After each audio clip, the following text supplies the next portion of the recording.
King would say, the blessings of liberty. And if you look at his speeches, he takes the rhetoric from the Constitution and the Declaration of Independence, the kind of rhetoric that founded our nation, and he connects it to the Exodus story. And freedom means becoming a full citizen.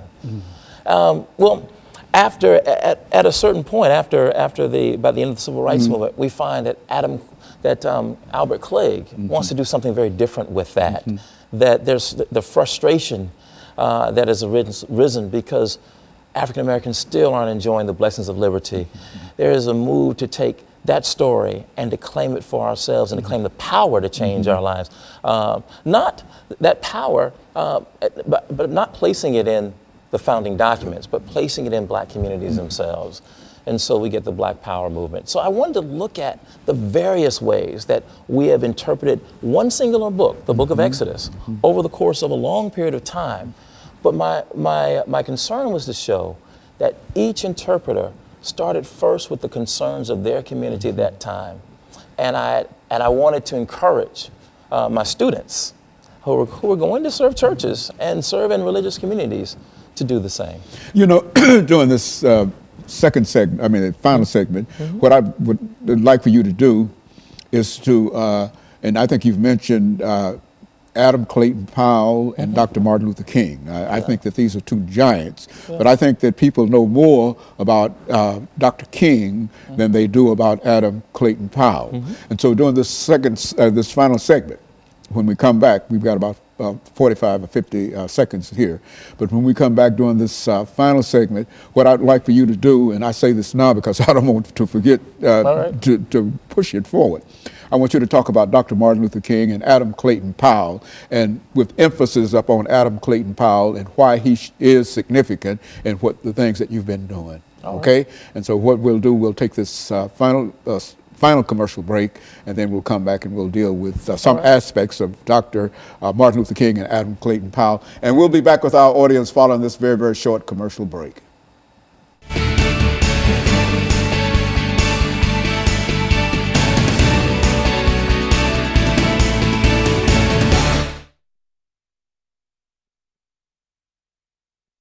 You look like you've been doing this all your life, man. I got no, this is my first time. Oh man, you're good. Because you got the information. That's what makes you good. See, when you have the information, and you can do it. See, and so when we come back during this final segment, I'll introduce the show again.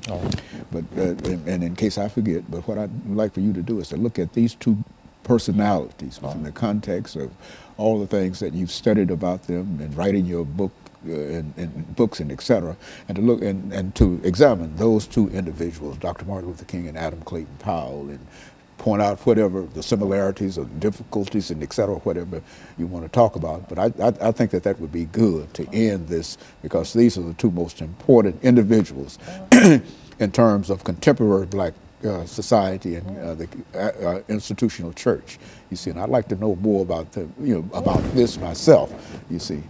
And so when we come back, we'll do that.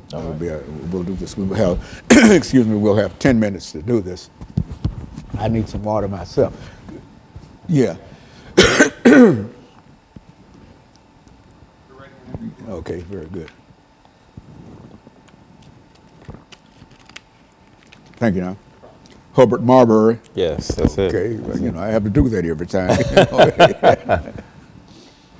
See, you're giving us some excellent, and I don't want to make any noise.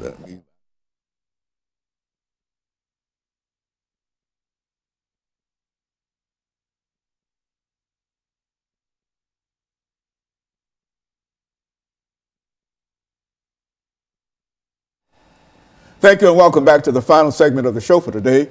We're talking to Dr. Herbert Marbury from Vanderbilt University, and he's giving us some information in reference to African Americans and the institutional church. Doctor, let's see if we might be able to pick up during this final segment to talk about what I consider to be two very, very significant individuals that you've already mentioned, Dr. Martin Luther King and Adam Clayton Powell. And let's see what you know about those individuals and how they fit into what we're trying to do at this particular time. Right. Well, in the chapter on the Civil Rights Movement, I take up Dr. King and Adam Clayton Powell as pillar of cloud and fire. Dr. King as a pillar of cloud, and and Adam Clayton Powell as a pillar of fire. And when I say pillar of fire, I mean someone who kind of brandished, if you will, his brashness, a boldness, a certain radical nature. Adam Clayton Powell was very clear while he was in Congress that he called himself the baddest Negro in Congress. Yeah, go on. Right. and he flouted the rules. He didn't stomach segregation. He didn't take kindly to the kinds of conventions that made African Americans second class, and part it had to do with his upbringing, had to do with who he was, but it also had to do with, I think, growing up in Harlem, and he really was. I call him a son of the Harlem Renaissance. He was the new Negro, as I understand it, that the Harlem Renaissance writers had hoped for. He started one of the first boycotts of the public transportation system in Harlem. One of the first sort of public service programs at his church at Abyssinian Baptist Church, and by the time he went to Congress, he was pastoring the largest Protestant congregation in the nation. Adam Clayton Powell is known for his, he's not only known for his pastoral work, but he's known for the Powell Amendment, which was a little known sort of codicil that he would add to every bill that sent funding for public accommodations, and it was a bill that said that public funding could not be used for segregated institutions. It angered Southern segregationists throughout the country, but it also angered African Americans because some of those schools were African American schools in the South. Although they were segregated, they were starved because they also needed the public funding. But Clayton Powell didn't care. What he was concerned about was ensuring that those who wanted segregation had to pay for it. And so he starved them all to death until he was able to get the Civil Rights Bill in 1964. That was his victory in the Civil Rights Bill of they He was there when Lyndon Baines Johnson signed it, but so was Dr. Martin Luther King Jr.